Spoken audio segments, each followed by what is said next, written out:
আবার আমন্ত্রণ সকালের বাংলাদেশ দেখছেন দর্শক কলি এবং জুবাইর আছি আপনাদের সঙ্গে। আমাদের সাথে একজন চমৎকার মানুষ আছেন, তার সাথে আপনাদের পরিচয় করিয়ে দিতে চাই। এটা আমার জন্য খুব গর্বের একটি বিষয়, তাকে পরিচয় করিয়ে দেয়া। কেন?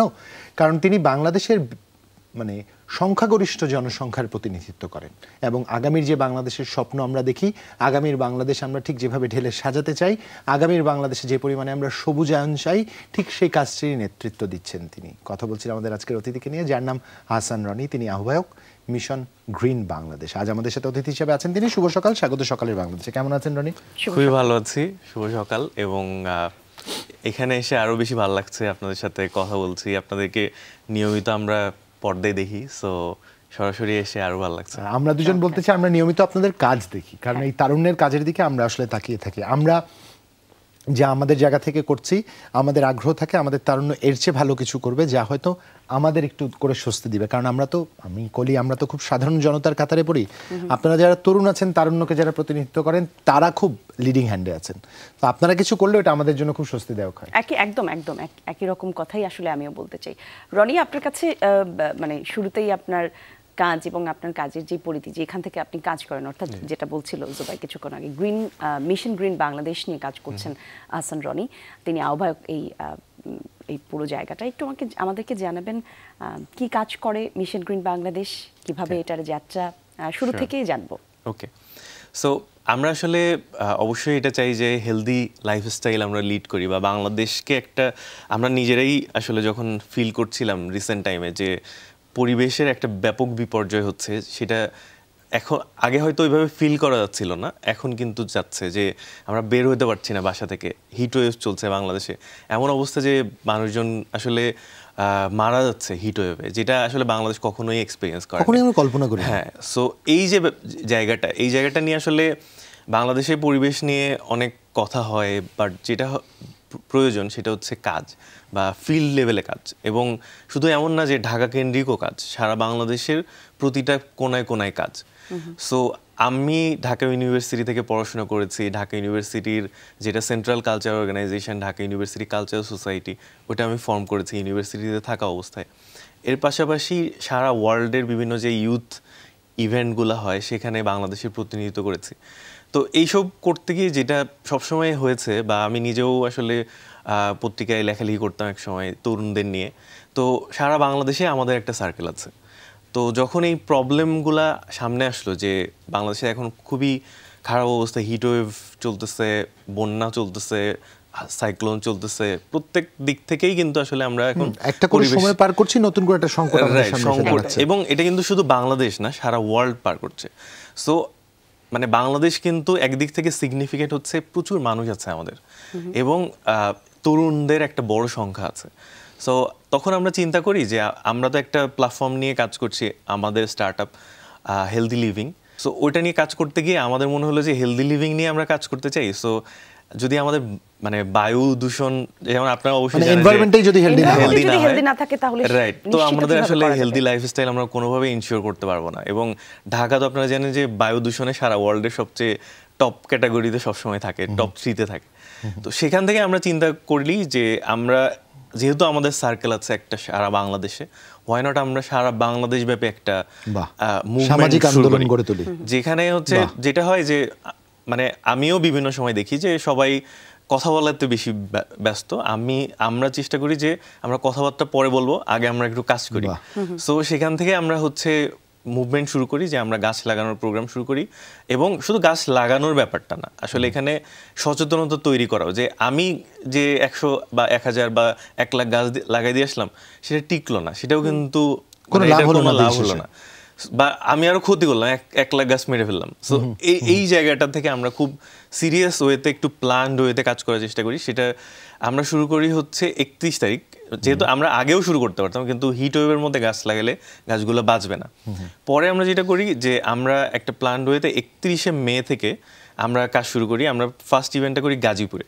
সো আমরা যেটা করি, গাজীপুরে গিয়ে ওখানে আমাদের একটা বিগ টিম আছে, ওই টিমের সাথে কোলাবোরেশনে আমরা ওখানে মানববন্ধন করি, আমরা ওখানে পাপেট শো করি পরিবেশ রক্ষা এবং গাছ লাগানোর গুরুত্ব বোঝাতে। তারপর হচ্ছে ওখানের যে স্কুল আমরা যেটা টার্গেট নিয়েছি, স্কুল, কলেজ, মাদ্রাসা, এই টাইপের যে জায়গাগুলা, মসজিদ, যাতে করে এই জায়গাগুলোতে লাগালে যেটা হয়, গাছ লাগালে সেটা হচ্ছে যে টিকে থাকে, কারণ ওখানে দেখাশোনা করার লোক আছে, অপেক্ষাকৃত শিক্ষিতরা সেখানে থাকে, সচেতনরা সেখানে থাকেন। কারণ আমি রাস্তার পাশে গাছ, তারা রাইট, রাস্তার পাশে গাছ লাগাই দিলাম কিন্তু সেটা মরে গেল, এটা তো আসলে বা ওইটা দেখাশোনা করার লোক নেই। সো আমরা যেহেতু সারা বাংলাদেশ ব্যাপী কাজ করতে চাই, সো এটা যেন সাস্টেইনেবল হয়, এটার এইভাবে আমরা প্ল্যানটা করেছি। চমৎকার। একটু দর্শকদের বলতে চাই, আমি বলছিলাম না জনসংখ্যার আধিক্যের যেই ভাগটি আছে তাদের প্রতিনিধিত্ব করে ডেমোগ্রাফিক ডিভিডেন্ড দিয়ে তো বাংলাদেশ যাচ্ছে, এখানে তারুণ্যমূল জনসংখ্যার কিন্তু অধিক। এই তরুণদের একজন আজ আমাদের সাথে কথা বলছেন এবং তারা পরিবেশ নিয়ে সচেতন। সবচেয়ে বড় বিষয় হচ্ছে আমাদের সাম্প্রতিক সময় যে সংকটগুলো তারা দেখেছে, সেই সংকটগুলো থেকে অনুপ্রাণিত হয়ে আমাদের লোকাল ক্রাইসিসকে লোকালি সলিউশন দেওয়ার একটা চেষ্টা করছে। এটা কি চমৎকার একটা ব্যাপার না? একদম। এবং সেই সাথে একটা সবচেয়ে বড় ভালো দিক যেটা, সেটা আমি বলবো যে দর্শক, যার যেই সক্ষমতার জায়গাটা আছে, অর্থাৎ কারো কাছে যদি অনেক অর্থ থাকে, অর্থ দিয়ে আমরা সহায়তা করতে পারি, কারো কাছে যদি কানেকশন থাকে আমরা যোগাযোগ দিয়ে সহায়তা করতে পারি, কারো কাছে যদি সেই কানেকশনটা আর অর্থটা সমন্বয় করার সুবিধাটুকু থাকে, সুযোগটুকু থাকে, সেটাও কিন্তু কাজে লাগানো যায়। আর যেটা আসলে আমাদের প্রয়োজন সেটা হচ্ছে এই পুরো সব জিনিসগুলোকে একত্রিত করার একটা সদিচ্ছা এবং সাস্টেনেবল একটা মডেলে এটাকে নিয়ে দাঁড় করানো, যেন যেমনটা ও বলছিল যে গাছগুলো যেন টিকে থাকে। কারণ আমি বৃক্ষরোপণ করলাম, ফলশ্রুতিতে ধারাবাহিকতায় গাছগুলো মরে গেল, আমাকে দায় নিয়ে বাঁচতে হবে যে আমি 1000 গাছের একটি অনিশ্চয়তার নিশ্চিত করেছি। প্রসঙ্গে আবার ফিরে আসতে চাই, এই প্রসঙ্গটাই ফিরে আসতে চাই। সাম্প্রতিক যে ক্রাইসিসটা আমরা দেখছি, অন্তত আমরা যদি বলি যে হাওড় অঞ্চলে যেই বন্যাটা, কিংবা গত কয়েক বছর ধরে আগাম যে বন্যাটার, হ্যাঁ অনেকের হয়তো মনে হতে পারে বন্যার সাথে বৃক্ষরোপণের আসলে সম্পর্কটা কি, একটু বলে রাখতে চাই দর্শকদের সাথে। বিশাল সম্পর্ক রয়েছে, নিশ্চয়ই রনি আমাদের বিষয়টি কি বলবে। কারণ উজানে খনিজ সম্পদ আহরণের জন্য যে পরিমাণে বৃক্ষরোপণ হয়েছে, মাটিগুলো যে ধরে রাখবে সেই সক্ষমতা কিন্তু মাটি হারিয়েছে। তাতে করে ফলাফলে বৃষ্টিপাতের সময় মাটি ধুয়ে চলে আসছে এবং সেই মাটিগুলো এসে আমাদের নদীর নাব্যতা হ্রাস করছে। এই পুরো দুষ্টচক্রটা শুরু হয়েছে শুধুমাত্র গাছ কেটে ফেলার কারণে। এই সংকটটা কি করে আমরা সমাধান করতে পারি? ওকে, সো এটা সমাধান নিয়ে আসলে আমরা কাজ করছি। আচ্ছা, আমি যেটা বলছিলাম যে 31 তারিখে আমরা শুরু করি, বাট এরপর পরবর্তী মাত্র এই কয়েকদিনে আমরা কিন্তু সারা বাংলাদেশের আমরা টার্গেট নিয়েছি 64টা জেলা নিয়েই আমরা কাজ করব। এবং আমরা কিন্তু গত 5 তারিখে যেদিন পরিবেশ দিবস ছিল, একদিনে আমরা 53টা ইভেন্ট করি, 53টা জায়গায়। সো এটাই আপনি যেটা বলছিলেন যে গাছ কিন্তু কাটা হচ্ছে প্রচুর, মানে লোকাল এরিয়াতে সচেতনতাটাও নাই যে আমি গাছ যে কাটলে এটার একটা বড় ক্ষতি হয়। আবার অনেকে এটা মানে বিশ্বাসও করে না যে আসলে গাছ কাটলে, হ্যাঁ একটা গাছ কাটলাম কি এমন ক্ষতি হবে। কিন্তু এটার যে একটা মানে ওই যে বাটারফ্লাই এফেক্ট আছে, সেটা কিন্তু আমরা ফিল করছি এখন। এবং প্রতিটা পরিবেশ বিপর্যয়ের সাথেই আসলে মানে গাছের সম্পর্ক আছে। মানে আমরা যে এখনো বেঁচে আছি এটার কিন্তু মেইন রিজন হচ্ছে সুন্দরবন, যেখানে আমাদের বিশাল একটা গাছের অংশ আছে আমাদের জন্য, যে কোনো দুর্যোগ এসে বুক চিতিয়ে দিয়ে সেই দুর্যোগকে প্রশমন করার চেষ্টা করে। এবং প্রতিটা ক্ষেত্রেই মানে বায়ু, চিন্তা করে দেখেন যে বায়ু যে এরকম লেভেলে দূষণ হচ্ছে, এটা কিন্তু ফিল্টার হবে গাছের মাধ্যমেই। যে গাছ যদি আপনি বেশি লাগান, তাহলে সে যেমন আমাকে অক্সিজেন দিচ্ছে, আমার বায়ুটাকে ফিল্টার করছে, আবার কার্বন ডাইঅক্সাইড নিয়ে নিচ্ছে। এবং আমাদের যে প্রত্যেকটা বিল্ডিংগুলো কিন্তু প্রচুর পরিমাণে কার্বন নিঃসরণ করে, সেগুলোও কিন্তু এই যে মানে এই যে হিট ওয়েভের একটা বড় কারণ। এবং এইগুলো কিভাবে করা যাবে, মানে সলিউশন করা যাবে গাছের মাধ্যমে। তো এই যে প্রবলেমগুলা, আমরা কিন্তু শুধুমাত্র এটা চাই না যে আমরা শুধু গাছ লাগাবো, এটা গাছ লাগানো এখন যেহেতু মেইন টাইম, তো আমরা চাই যে এই টাইমটাতে প্রায় আমরা মোর দ্যান মানে 300 আমাদের টার্গেট, যে এই মাত্র 2 মাসে আমরা মোর দ্যান 300 ইভেন্ট করব, প্রচার প্রচারণা করব। এবং মানে আমাদের যত মানুষ আছে, 18 কোটি যদি মানুষ থাকে, প্রত্যেকের কাছে আমাদের বার্তাটা আমরা পৌঁছে দিতে চাই যে আপনি গাছ লাগান, গাছকে দেখাশোনা করেন, এটার একটা কোন লেভেলে এফেক্ট আছে এটা আমরা তাদেরকে বোঝানোর চেষ্টা করছি। যে মানুষের মধ্যে সচেতনতাটাও জরুরি। আমাদের যে পরিমাণ মানুষ আছে, প্রত্যেকে যদি একটা গাছ লাগায়, তাহলে কিন্তু 18 কোটি গাছ হয়, যেটা কিন্তু হিউজ লেভেলের একটা ইম্প্যাক্ট তৈরি করবে আমাদের দেশে। এবং সেই উপলক্ষে আমরা 64টা জেলার, শুধু জেলা কেন্দ্রিক না, থানা কেন্দ্রিক প্রত্যেকটা এরিয়াতে আমরা কিন্তু এই ইভেন্ট করছি, আমরা সচেতনতামূলক প্রোগ্রাম করছি। আমাদের ইভেন্ট নেক্সট ফ্রাইডেতে আমরা নড়াইল যাচ্ছি। সো নড়াইলে গিয়ে আমরা ওখানকার ফুল লোকাল অথরিটির সাথে, এবং আমরা কিন্তু শুধুমাত্র এমন না যে আমরা অনলি যে গাছ লাগাই দিয়ে আসলাম, আমরা ওখানকার ফুল লোকাল অথরিটিতে, ওখানকার স্টেক হোল্ডার যারা আছে, পরিবেশ নিয়ে যারা কাজ করে, প্রত্যেককে আমরা ইনভলভ করছি, যাতে করে আসলে একটা আন্দোলন তৈরি হয় বা লোকজনের মধ্যে সচেতনতা তৈরি হয়। কারণ আমি একা বা আমাদের অর্গানাইজেশন থেকে অবশ্যই আমরা গাছ লাগানোর বিষয়টা তো করবই, বাট এটা কিন্তু একটা সামাজিক আন্দোলন হইতে হবে। আমারও অনুরোধ থাকবে, আপনারা প্রতিদিন সকালে যখন কথা বলেন তখন সবাইকে একটু অনুরোধ করেন যে আপনারা একটু গাছ লাগান, আপনারা একটু এটা যেন প্রত্যেকে আমরা আমাদের জায়গা থেকে করি, কারণ আপনারা আরো বেশি ইনফ্লুয়েন্সার, প্রতিদিন লোকজন আপনাদেরকে দেখে, তাহলে হয়তো এই চেঞ্জটা আরো বেশি আসবে। সবাই যখন আসলে কথা বলা শুরু করবে, এবং আমরা কিন্তু এটাও করছি যে সমাজে যারা এরকম মানে ইনফ্লুয়েন্সার এবং সোসাইটির মানুষজনকে ইনফ্লুয়েন্স করে, তাদেরকে আমাদের সাথে যুক্ত করছি, তাদেরকে আমাদের গুডউইল অ্যাম্বাসেডর আমরা তৈরি করে মানে স্বীকৃতি দিচ্ছি যে তারা আমাদের হয়ে মানুষের মাঝে আমাদের কথা বলবে, সমাজে কথা বলবে। যে পরিবেশ বিপর্যয়ের কথা আপনি বললেন, এগুলার সলিউশন কিন্তু গাছ লাগানো, যেমন আরো কিছু উদ্যোগ নিয়ে আমরা কাজ করবো, যেহেতু এখন গাছ লাগানোর মেইন টাইম। কারণ আপনি এর আগেও যদি গাছ লাগাতেন গাছ মরে যাওয়ার সম্ভাবনা, কখনোই আসলে গাছ লাগালে সেই গাছটি হতো না। আরো একটা প্রশ্নে আসতে চাই আপনার কাছে, অনেকগুলি কথা আপনি বলছেন, এখানে একটা প্রশ্ন আমার মাথায় ঘুরছে। দেশের নানা প্রান্তে আপনারা যাচ্ছেন, নানা জায়গায় আপনারা গাছ লাগাচ্ছেন, গাছ লাগানোর ক্ষেত্রে মূলত আপনারা কোন গাছগুলোতে বেশি প্রাধান্য দিয়ে থাকেন, যে কোথায় কোন অঞ্চলের মাটি কেমন, কোথায় কোন গাছের প্রয়োজন আছে, কোন এরিয়াতে কোন গাছের দরকার, এইরকম কোনো ক্রাইটেরিয়া বা হিসেব আপনাদের ছক করা আছে কিনা?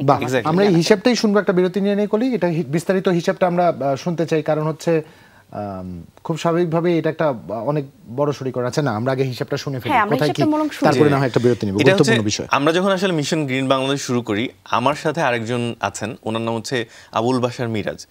উনি হচ্ছে ময়মনসিংহ কৃষি বিশ্ববিদ্যালয় থেকে পড়াশোনা করা এবং এনভায়রনমেন্ট সায়েন্স নিয়েও পরবর্তীতে পড়াশোনা করা। সো এটার কারণ, ওনার কথা কেন বললাম, কারণ হচ্ছে উনি আসলে এনভায়রনমেন্ট নিয়ে বা গাছ নিয়ে উনি পড়াশোনা করে একদমই নিজে কাজ করে তারপরে গিয়ে আমরা এরকম প্ল্যাটফর্ম তৈরি করেছি। সো আমরা যখন প্রতিটা ইভেন্ট করি, যে প্রথমত আমাদের মেইন টার্গেট থাকে আমরা যে গাছটা লাগাবো এটা টিকবে কিনা, সেকেন্ড থাকে যে কোন কোন গাছগুলো ওই লোকাল এরিয়ার জন্য পারফেক্ট। কারণ আমি ধরেন হুট করে একটা জায়গায় একটা বিদেশি গাছ বা হয়তো এমন গাছ লাগালাম যেটা আসলে টিকবে না বা কোনো কাজেই পৌঁছবে না। হ্যাঁ, মানে কারণটা যেটা হয় যে গাছটা লাগানোটা যেমন ইম্পর্টেন্ট, ওইটাকে মেনটেন করা যেমন ইম্পর্টেন্ট, আবার এটাও গাছ লাগানোর আগে এটাও সিলেক্ট করার সময় ইম্পর্টেন্ট যে ওই গাছটা আসলে ওই এরিয়াতে টিকবে কিনা। আমি খুবই সুন্দর গাছ অন্য জায়গায় দেখছি যে এই গাছটা তো অনেক সুন্দর, এটা আমার জায়গায় লাগাই দিলে নাও টিকতে পারে, কারণ এক একটা গাছ এক এক রকম। এই বিষয়গুলা এক এক পরিবেশ এক এক রকম, আমাদের প্রত্যেকটা জেলাও কিন্তু আবার আলাদা আলাদা পরিবেশও আছে। সো সেই হিসাব করে কোন প্লেসে আসলে কোন গাছটা লাগানো উচিত, এটা নিয়ে আমরাও আসলে আমাদের ওয়েবসাইট, আমাদের সোশ্যাল মিডিয়াতে এটা চেষ্টা করছি যে দেশি গাছের সাথে মানুষের পরিচয় করিয়ে দেয়া, যাতে করে তারা জানতে পারে যে কোন গাছটা তার এরিয়াতে লাগালে ভালো হয়। এবং ছোট্ট আরেকটা প্রশ্ন এখানে একটু করতে চাই, ঢাকায় এই যে রুক্ষ সূক্ষ্ম একদম রোদ, বৃষ্টি হয় না, মাটি নেই, এখানে যদি কেউ গাছ লাগাতে চায় ছাদ ছাড়া আশেপাশে কোথাও, কি গাছ লাগালে ভালো হবে? এখানে তো আসলে মানে এটাও স্পেসিফিক ভাবে আসলে বলা খুব টাফ, বাট যেটা হয় যে আমি সবসময় যেটা বলি যে কোনো স্পেসিফিক গাছের নাম বলছি না, বাট একটা জিনিস মাথায় রাখা খুবই জরুরি, এখন সবাই একটু বিদেশি গাছের প্রতি বেশি আগ্রহী হয়ে পড়েছে, বাট যেটা হয় যে এই গাছগুলো বেশি দিন টিকে না, বা অনেক সময় যেটা হয়েছে যে সরকারও একবার কিন্তু উদ্যোগ নিয়েছিল যে বিদেশি গাছ লাগানো, পরে দেখা গিয়েছে ওই গাছগুলো কিন্তু পরিবেশে বরং ক্ষতি করছে, বেশি পানি নিয়ে নিচ্ছে। সো ঢাকাতে সেই গাছগুলোই লাগানো উচিত যেটা হচ্ছে বাংলাদেশি গাছ, এই দেশের পরিবেশে যে গাছগুলো বেশি আসলে টিকে থাকবে, সাস্টেইনেবল হবে, এবং যে গাছগুলো আসলে বেশি, যেমন ঢাকার কিন্তু পানির স্তর নিচে নেমে যাচ্ছে। সো আমাদের এইটাও খুবই দৃষ্টি দেওয়া উচিত যে যে গাছগুলো বেশি পানি ডিমান্ড করে সেই গাছগুলো যেন না লাগানো হয়, কারণ ঢাকা তো খুবই এখন ভালনারেবল অবস্থায় আছে। সো মানে অনেক গাছ আছে, মানে লিস্ট দেওয়া তো সম্ভব না, বাট আমি এটাই বলবো যে গাছ লাগানোর সময় অবশ্যই দেশীয় গাছ যেন লাগানো হয়, যে অন্য বিদেশি গাছ দেখতে অনেক সুন্দর বলে আমি এই গাছ লাগাইলাম, এটা কিন্তু আমাদের পরিবেশের জন্য আরো বরং ক্ষতির কারণ হতে পারে। নিশ্চয়ই, কারণ আমরা আমাদের ওয়াটার লেভেলকে ক্ষতিগ্রস্ত করে এমন কিছু চাই না। বেশ কিছু গাছের নাম জানি যা হয় প্রাণীর স্তরকে আমাদের ক্ষতিগ্রস্ত করে ফেলে, কিন্তু দেখতে খুব চমৎকার। জি জি, অনেকক্ষণ ধরে একটা বিরতি নিতে যাচ্ছিলাম, এই গুরুত্বপূর্ণ আলোচনায় ফিরবো, তবে বিরতির উপরে ছোট্ট বিরতি, ফিরছি একটু পর।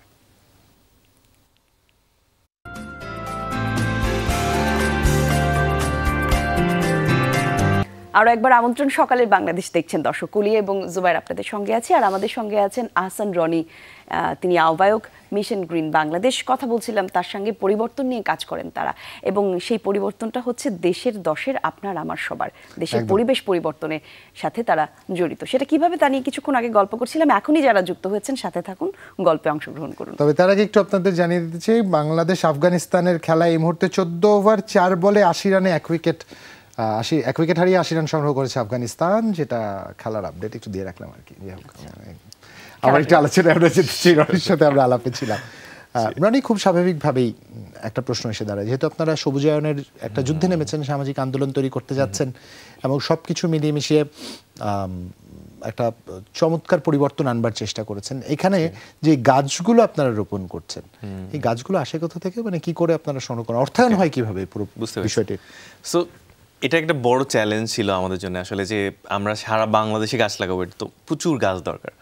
সো তখন আমরা যেটা করি যে আমাদের বিভিন্ন যারা পরিচিত লোকজন আছে তাদের মানে ক্রাউড ফান্ডিং বলতে পারেন, যে আমরা এখন পর্যন্ত আসলে ক্রাউড ফান্ডিং এর মধ্যেই আছি, এবং আমরা কিছু দু একজন এরকম ভালো ডোনার পেয়েছি যারা নিজ উদ্যোগে, এটা আসলে কোনো প্রাতিষ্ঠানিক ব্যাপার না, এখনো আমরা ওই লেভেলে প্রাতিষ্ঠানিক কোনো বিগ সাপোর্ট পাইনি, বাট যেটা হয়েছে যে অনেক সোশ্যাল অর্গানাইজেশন আছে যারা আমাদের সাথে যুক্ত হয়েছে আমাদের বিভিন্ন ইভেন্টগুলোতে।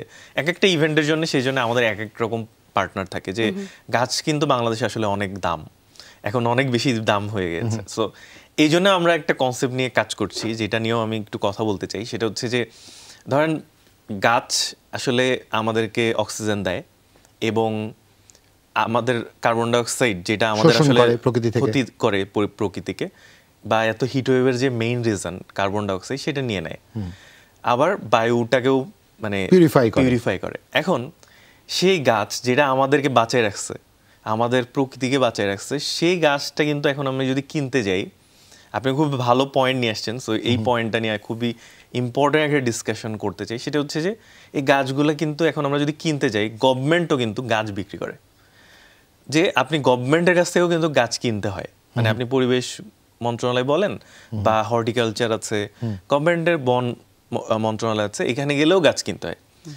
সো আমরা আসলে এটাকেও একটা মুভমেন্টে আনতে যাচ্ছি, এবং এটা আমরা খুব রিসেন্ট টাইমে শুরু করে দিব। সেটা হচ্ছে যে আমরা চাই সারা বাংলাদেশে, শুধু না বাংলাদেশ দিয়ে হয়তো শুরু হবে, যে গাছ হইতে হবে ফ্রি। যে মানে ধরেন যেই জিনিসটা আমাকে বাঁচায় রাখছে, সেটা কেন আসলে কিনতে হবে? না, নিশ্চয়ই সৃষ্টিকর্তা তো আমাদের বিনামূল্যে অক্সিজেন দিচ্ছেন। করোনাকালীন সময়টা সবচেয়ে বেশি আমরা টের পেয়েছি, এবং অসংখ্য করোনাকালীন সময় যদি ভ্যাকসিনের কথা বলি, মাননীয় প্রধানমন্ত্রী চমৎকারভাবে বিষয়টি প্রত্যেক নাগরিকের জন্য ব্যবস্থা করেছেন, ভ্যাকসিন আমরা ফ্রিতে পেয়েছি, গাছ কেন না তাহলে? খুব চমৎকার একটা বিষয়। মানে গাছ কিন্তু আমাদের সবকিছুর, মানে পানি বলেন, বায়ু বলেন, আমাদের প্রকৃতির যত মানে বায়োডাইভার্সিটির যত পার্টগুলো আছে, যত লেয়ার আছে, সবগুলোর মেইন পার্ট হচ্ছে গাছ। তো সেই গাছগুলো আমাদের এখন প্রচুর পরিমাণে কিনতে হচ্ছে, যেটা আমরা ফিল করেছি আমাদের এই যে ইভেন্টগুলোর। না, আরেকটা কাজ কিন্তু রনি করা যায়, মানে আমি কিছুক্ষণ আগে রনিকে বলছিলাম করি, আমার এই একটা অভ্যাস আছে, প্রতি বছর এটা আমি শুরু করেছি বেশ কয়েক বছর ধরে, বাড়িতে যে ফলগুলো আসে সেই ফলের বীজগুলো আমি সংরক্ষণ করে রেখে দিই। যেমন লিচু আসলে লিচুর বীজ, আম কিনলে আমের বীজ। এরপর আমি যখন আমার গ্রামের পথে যেতে থাকি, রাস্তায় যেতে যেতে বীজগুলো ফেলতে যাই। আমার লক্ষ্য হচ্ছে কোথাও যদি একটা গাছও হয়, সেটা আমার জন্য একটা স্বস্তি দাও। এই বীজগুলো সংগ্রহ করেও কিন্তু এখান থেকে আমরা এই একটা কনসেপ্ট নিয়ে আসার চেষ্টা করছি, যে ধরেন সরকারের উদ্যোগ নিচ্ছে, আবার আমরা নিজেরাও উদ্যোগ নিচ্ছি, যে বাংলাদেশের 64টা জেলাতে আমরা 64টা ফ্রি নার্সারি তৈরি করতে চাই। সো ফ্রি ট্রি নার্সারি, যেখানে হচ্ছে ফ্রি মানে গাছ আমরা দিব ফ্রি। এবং এটা আপনার আজকে তো আমি ঘোষণা দিলাম, আপনি দেখেন আগামী কয়েক মাসের মধ্যে আমরা এটা কিভাবে করবো একটু রনি শুনি। হ্যাঁ, সো আমরা যেটা টার্গেট নিয়েছি, যে আমাদের তো প্রচুর ভলান্টিয়ার আছে, এখন গাছ হচ্ছে মেইন জিনিসটা লাগে মেইনটেনেন্স। সো আমরা যেটা করছি, যে আমাদের লোকাল যারা এরকম ভলান্টিয়ার টিম আছে তাদেরকে বলেছি, যে যেমন নেত্রকোনাতে অলরেডি তৈরি হয়েছে এটা, যে ওখানে একজন লোকাল ভলান্টিয়ারদের পতিত জমি তারা আমাদেরকে দিচ্ছে, যে এক বছর অর সামথিং এর জন্য, যে এখানে আমরা একটা নার্সারি তৈরি করব।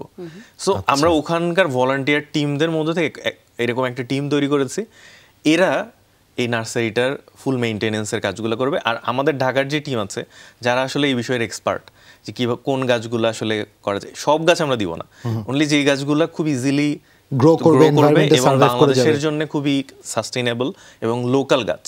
সেই এরকম 10টা গাছ আমরা সিলেক্ট করেছি। ওই 10টা গাছ আমরা ওই নার্সারি থেকে, যেমন অলরেডি 3টা জায়গায় আমরা মানে উদ্যোগ নিয়ে ফেলেছি। একটা হচ্ছে নেত্রকোনা, একটা বরিশাল, আর ঢাকার পাশে একটা।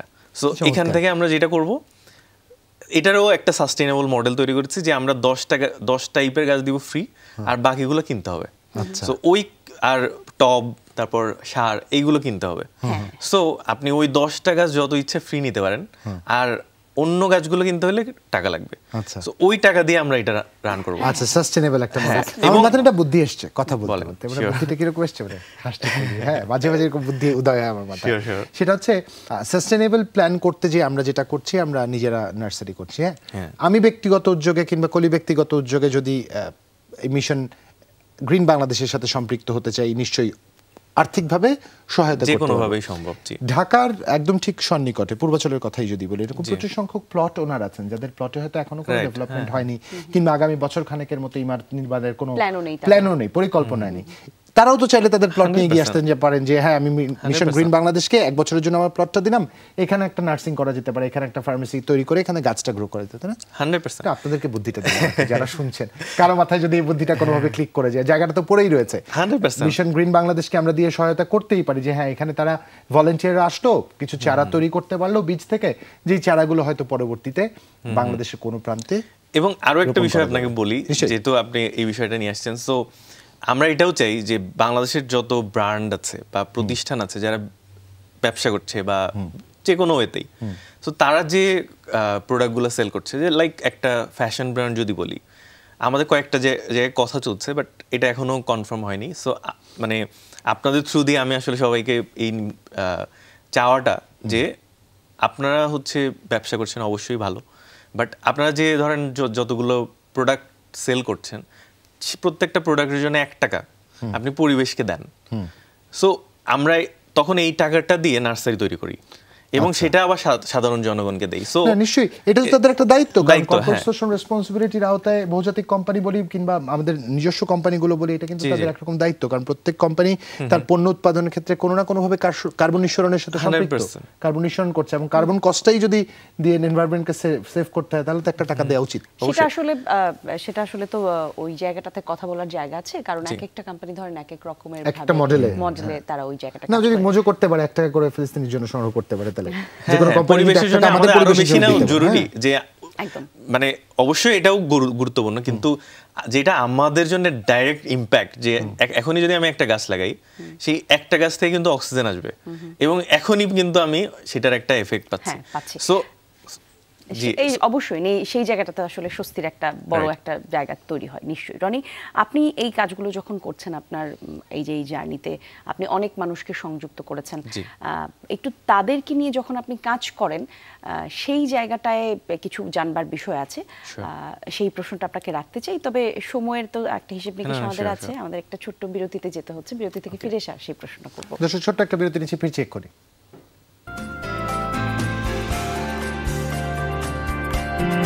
পর আর একবার স্বাগত, সকালের বাংলাদেশ দেখছেন, এবং আপনাদেরকে একটু অনুরোধ করতে চাই আপনারা মনোযোগ দিয়ে পরবর্তী কথাগুলো শুনবেন। খেলা তো চলছে বাংলাদেশ, এবং আমরা একটা অদ্ভুত বিষয় খুঁজে পেয়েছি। কোহলি যখনই কোথাও মন খারাপ করছে, একটা করে উইকেট পড়ছে। খুব আগ্রহী হয়ে কোহলি কিন্তু খেলার কথা চিন্তা করছে। এই মুহূর্তে 89 রান করেছে, 4 উইকেট হারিয়ে। কোহলির মন খারাপ হলেই আফগানিস্তানের একটা করে উইকেট। আপনারা একটু বলুন যেন আবার মন খারাপ। যাই হোক, আমরা এখন রনির সাথে কথা বলছিলাম, মিশন গ্রিন বাংলাদেশ নিয়ে কাজ করছেন রনি। গাছ এবং পরিবেশ বান্ধব বেশ কিছু কাজ আসলে তারা করছেন, মূলত সেই জায়গাটাতে আমরা ফেরত যেতে চাই।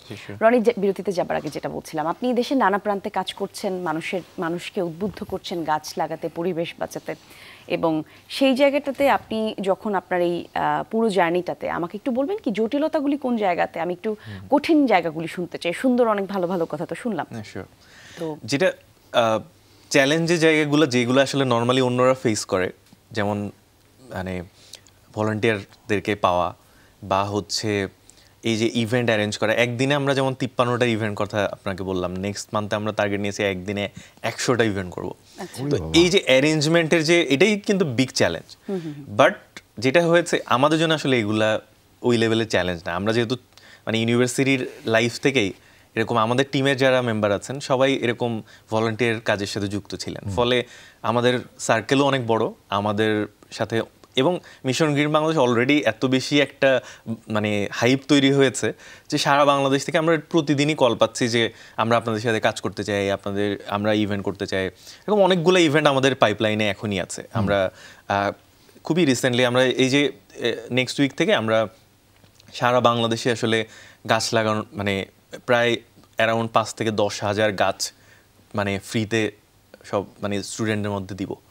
তো এরকম বিভিন্ন রকম আমরা ভলান্টিয়ার ট্রেনিং প্রোগ্রাম রান করা শুরু করতেছি রিসেন্টলি, যে বাংলাদেশে আসলে ভলান্টিয়ার ওইভাবে মানে মানে রিয়েলি ভলান্টিয়ারিজম যেটা ইন্টারন্যাশনালি যেটা সেটা বাংলাদেশে আসলে ওইভাবে প্র্যাকটিস হয় না।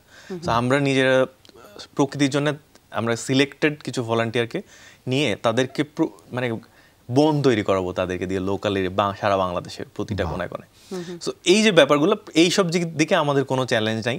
আমাদের ট্রুলি বললে যে আমাদের আইডিয়ার দিক থেকে আমাদের টিমের দিক থেকে খুবই আমরা ভালো, সব দিক থেকে ঠিক আছে। একটা দিক থেকে আমরা প্রবলেম আমরা ফেস করি সেটা হচ্ছে ফান্ড, যে আমরা হচ্ছে লোকাল সাপোর্টও আমরা পাচ্ছি প্রত্যেকটা জায়গা থেকে, কিন্তু ফান্ড যেটা হয় যে দেখা গিয়েছে আমরা ইউথরা কাজ করছি, এখন বাংলাদেশে প্রচুর আসলে ফান্ড আসে এনভায়রনমেন্টের জন্য, বাট সেটা হয়তো কোথায় খরচ হয় আই ডোন্ট নো, বাট আমাদের অবধি এখন পর্যন্ত পৌঁছায় না।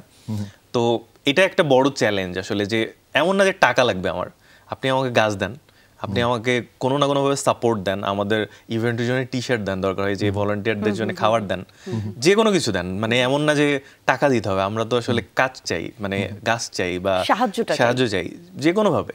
ইভেন আপনারা যে এই যে আমরা এই ইভেন্টে আসলাম, হয়তো আমরা কথা বলছি, এটাও কিন্তু প্রকৃতির জন্য একটা কন্ট্রিবিউশন। নিশ্চয়ই আমরা একটু দর্শকদের বলে দেই করি, যদি ও রনি যেমনটা করে বলছিল আমাদের কথা নাকি দর্শকরা শোনেন, সেই তাগিদ থেকে একটু বলতে চাই।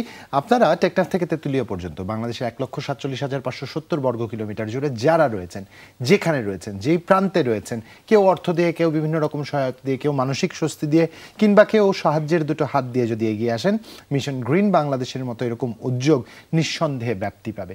তাদের যে বিষয়টা এই মুহূর্তে সংকট রয়েছে তা হচ্ছে তাদের হয়তো অর্থের যোগানে কিছুটা কমতি আছে, সেই যোগানও আমরা যদি কাঁধে কাঁধ মিলিয়ে দাঁড়াই তাও কোনো সমস্যা হবে না। তাদের কিছু ভূমি সংক্রান্ত সংকট আছে, যে ভূমিতে তারা হয়তো বৃক্ষের চারাটা নতুন করে তৈরি করতে পারে, এরকম অনেকের পতির জমি পড়ে রয়েছে, কিংবা অনেকের বিঘার পর বিঘা জমি রয়েছেন, আমরা জানি এরকম অনেকের কথা মাঝে মাঝেই শোনা যায়, বিঘার পর বিঘা জমি যাদের রয়েছে কোনো কাজে পৌঁছে না, পড়ে রয়েছে, এরকম জায়গাগুলো দিয়ে যদি তাদের সহায়তা করা যায়, তারা হয়তো চারা তৈরি করলো। হ্যাঁ, এরকম আপনারা অনেকেই রয়েছেন যারা চাইলেও, অনেকে চান আপনি সহায়তা করবেন কিন্তু নাম বলবেন না, সেই সুযোগটাও কিন্তু মিশন গ্রিন বাংলাদেশে রয়েছে। খুঁজে পাবে কিভাবে আপনাদের? আমাদের সোশ্যাল মিডিয়া, আমাদের ওয়েবসাইট, আমাদের প্রত্যেকটা জায়গায় এখন তো একটু মিশন গ্রিন বাংলাদেশ নিয়ে গুগলে বা ফেসবুকে সার্চ করলে আপনাদের পাওয়া যাবে। আচ্ছা, আমি বলেছি এবার কলি বলবে।